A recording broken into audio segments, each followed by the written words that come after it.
In St. Vincent and the Grenadines, Cuban President Miguel Diaz-Canel arrived on an official visit, the first stop on his Caribbean tour that includes Barbados and Grenada.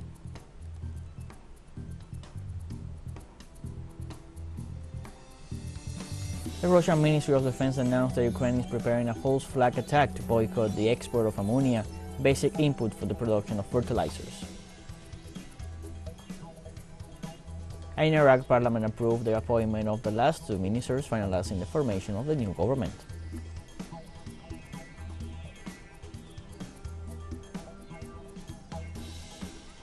Hello, welcome to From the South. I'm Luis Alberto Matos from the TeleSUR studios in Havana, Cuba. We begin with the news. Cuban President Miguel Diaz-Canel arrived on Saturday in St. Vincent and the Grenadines on an official visit, the first stop on his Caribbean tour that includes Barbados and Grenada. He was received by Prime Minister Ralph Gonsalves and Governor General Susan Dugan. Both dignitaries toured areas of Argyle International Airport, built with Cuban assistance following an idea of the historic leader Fidel Castro Ruz. This is the first time Diaz-Canel visits St. Vincent and the Grenadines, a Caribbean nation made up of some 33 islands and keys. President Diaz-Canel's tour of Caribbean nations will include his participation along with several ministers in the 8th CARICOM Cuba summit to be held in Barbados next week.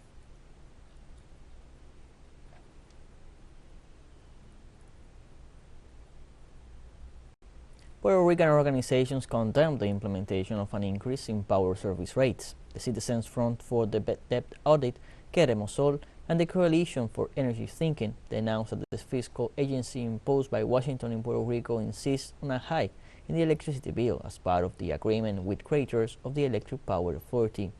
Unlike what Governor Pedro Pierluisi claims, these are not unfounded allegations to create collective hysteria or a real threat that could affect the quality of life of the Puerto Rican people.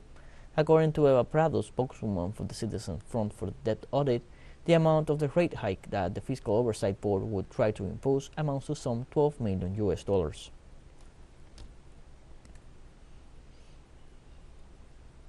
Second day of the national meeting of women from indigenous peoples and nationalities continued with the purpose of generating proposals for the defense of the rights to water, life, and territories.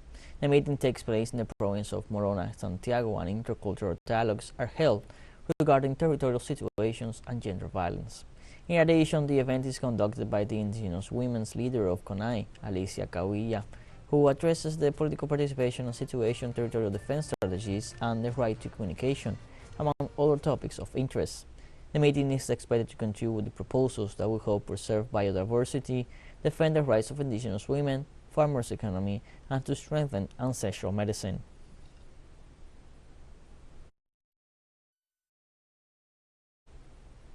Venezuela's government has declared 90-day health alert in 5 coastal states after cases of avian flu were detected in the territory. The Minister of Science and Technology, Gabriela Jimenez, informed this Friday the presence of the avian influenza virus AH5N1, mainly in the state of Anzoátegui, in the east of the country. The officials state that technical teams are monitoring the progression of the virus and pointed out that the disease was reported in pelicans and can be transmissible to other wild or domestic birds. This is the first case of the disease in Venezuela, reason why a state of alert was declared covering the states of Anzoátegui, Miranda, Nueva Esparta, La Guaira, and Sucre.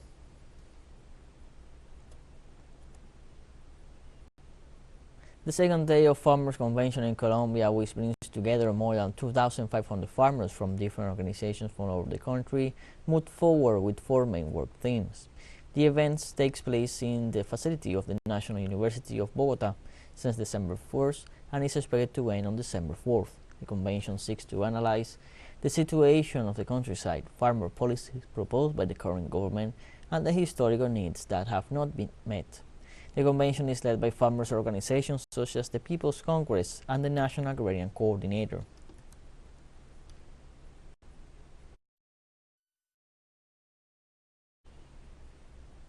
The Albert Einstein Hospital says Saturday Brazilian football legend Pelé is responding well to treatment for a respiratory infection and his health condition has not worsened over the latest 24 hours. The 82-year-old Pelé has been hospitalized at the hospital since Tuesday. Get well messages have poured in from around the world for the 3-time World Cup winner, who is also undergoing cancer treatment. The Albert Einstein Hospital said Friday that Pelé is getting antibiotics to treat an infection at the same time he undergoes chemotherapy against cancer. Neither his family nor the hospital has said whether the cancer had spread to other organs. Newspaper Fora de Sao Paulo reported Saturday that Pele's chemotherapy was not working and that doctors had decided to put him on palliative care. However, this has not been confirmed by Pele's family nor hospital authorities.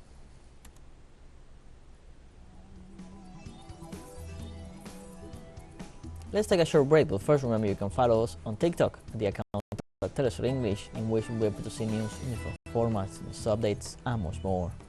All the stories coming up. Stay with us.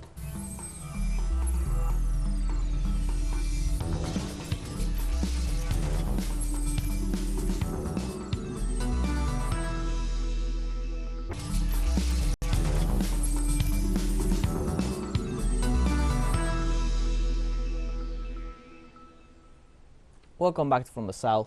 The Russian Ministry of Defense announced that Ukraine is preparing a false flag attack to boycott the export of ammonia, a basic input for the production of fertilizers. According to sources, the plan is to detonate the ammonia storage vaults at the OPC plant, as well as the gas transshipment infrastructure, and presented as the effect of Russian missiles. With this attack, Kiev would intend to prevent Russia from supplying ammonia to other nations, increasing the price of gas and allowing British and US suppliers to increase the volume of ammonia production and export. The media claimed that this provocation is planned and coordinated by representatives of the secret services of the United Kingdom, as well as personnel of the Canadian private military company govt.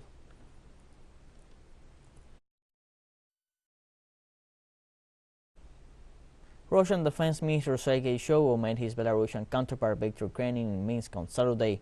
The defense chiefs of Russia and Belarus signed a protocol to a 1997 bilateral agreement on the joint provision of regional security. Russian Defense Minister Sergei Shoigu said his nation values its staunch alliance with Belarus amid mounting pressure from the West, and appreciates Minsk's determination to resist the antagonistic political line of the United States and its partners. Shoigu added that Belarus is currently hosting combat readiness exercises involving Russian and Belarusian troops comprising a joint regional military group.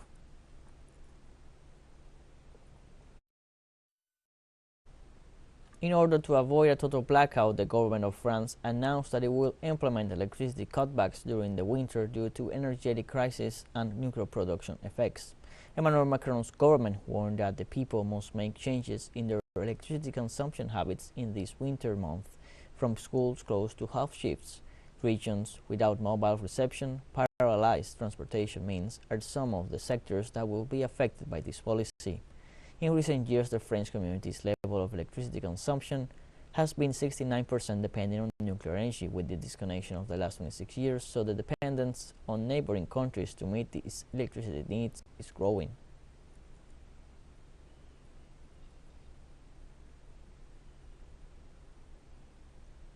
In this context, the President of France, Emmanuel Macron, attempted to reassure caregivers by calling to avoid panic and accept the savings plans promoted by the government. Don't panic, it is useless and it is not true. So the government is working, and rightfully so, to prepare for an extreme case, which is indeed the need to cut off electricity for a few hours during the day if we run out. It is normal that the government prepares for an extreme case because the last years have shown us that sometimes the unthinkable happens.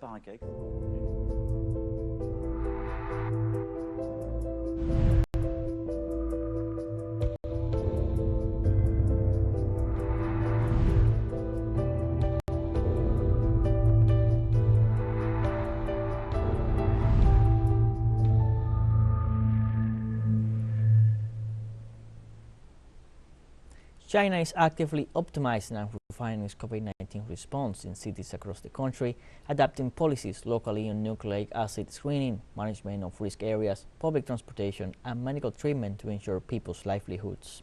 From December 5th, passengers in Beijing will be allowed on buses and subways without negative nucleic acid test results within the previous 48 hours. Many districts in Guangzhou have also issued a number of optimized and adjusted measures to accelerate the resumption of work and production.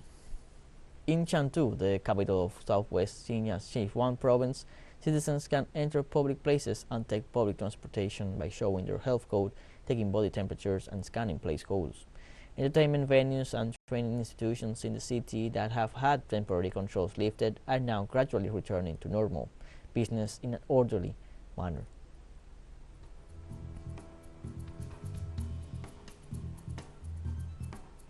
And we have more news coming up after a final short break, so don't go away.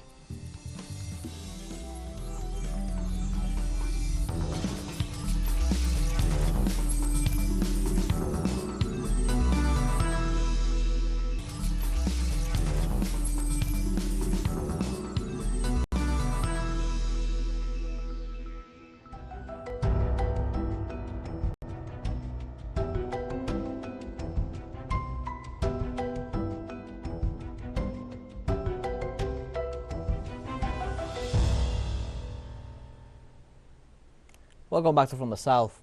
Bolivia's government reported to have the forest fires in the Bolivian Yungas ecoregion under control, leaving at least 9,000 families affected. At a press conference, Eric Rada, head of Incidents Command of the Ministry of Defense, informed that the works carried out finally controlled and extinguished most of the fires. He also said that at least 10 outbreaks remain in the localities in the north of La Paz department, where around 120 armed forces personnel are deployed. Likewise, the defense representative emphasized that mitigation and cooling efforts are currently underway in the fire zones.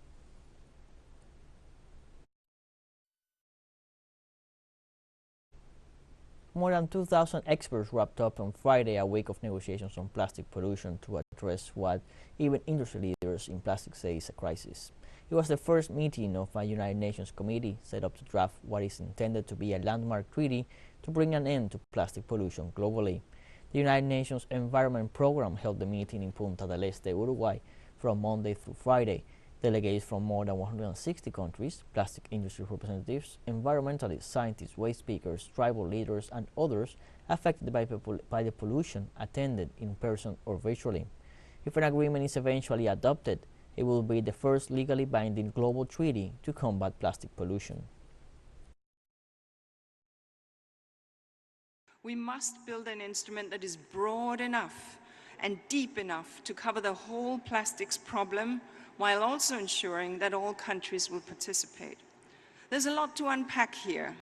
We must eliminate and substitute problematic and unnecessary plastic items, ensure that plastic products are designed to be reusable, recyclable, compostable where possible, ensure that plastic products are circulated in practice, not just in theory and on paper, manage plastics that cannot be reused, and make sure that we talk about reduction on alternatives throughout the production chain.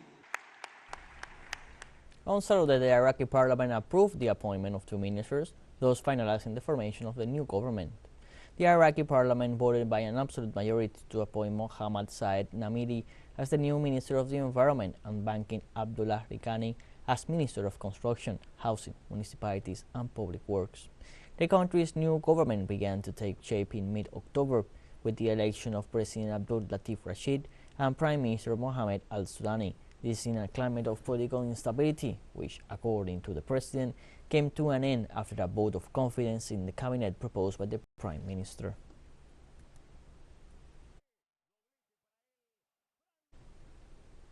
Religious leaders of the Democratic Republic of the Congo's North Kivu province met in Goma on Saturday to discuss peace in the region after at least 50 people were killed in the country's east. The nation's military on Thursday accused M23 rebels of the death and of breaching a recently brokered ceasefire. DRC President Felix Tshisekedi declared on Friday 3 days of national mourning following the death. The M23 rose to prominence a decade ago when its fighters seized Goma, the largest city in DRC's east. After a peace agreement, many of the M23's fighters were integrated into the national military.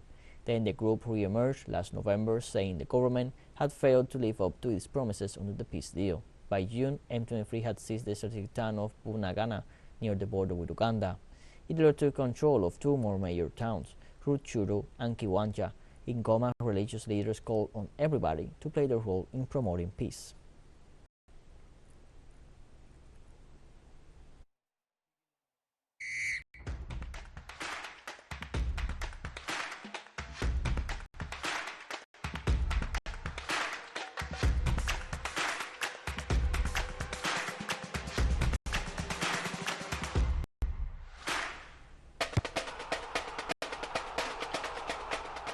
The first match of the round of 16 of the FIFA World Cup Qatar 2022 was between Netherlands and the United States. The European team defeated 3-1 the team led by Greg Berhalter and becoming the first time qualified to the quarterfinals. The Orange dominated the first half of the match in all aspects. They opened the score in the 10th minute after a great play that was finished by Memphis Depay on the penalty spot, assisted by Dumfries. At the end of the first half, a similar play was scored by the Dutch. The assistant was the same, but this time Daley Blind scored the 2-0. The second half was also controlled by the European team, but the United States, in need of goals, took more of the ball and Hedgie Wright scored 2-1 in the 78th minute. However, the player of the match, Dumfries, scored the third and definite goal to seal the quarterfinal for the team coached by Louis van Gaal.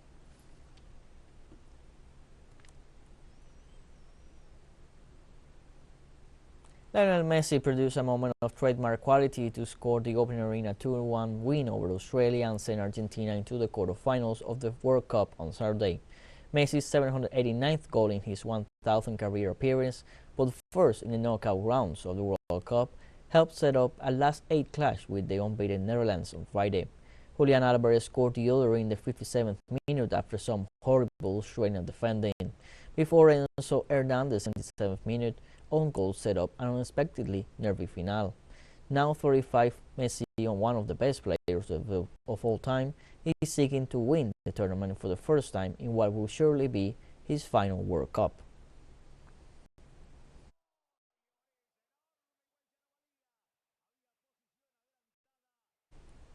And as the hearts of millions of fans lift the emotion of the Qatar 2022 World Cup, TeleSUR joins this sporting event with From the Field, a show that brings news, analysis, reviews, and more to our audience. Don't miss it, our show airs at 1 p.m. local time in Caracas and 12 p.m. New York. Remember, From the Field, only on TeleSUR.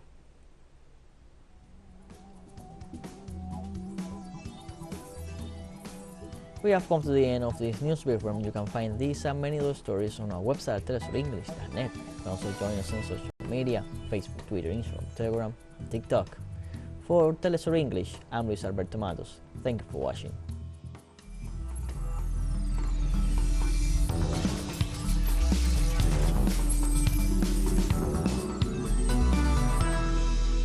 Experience the Qatar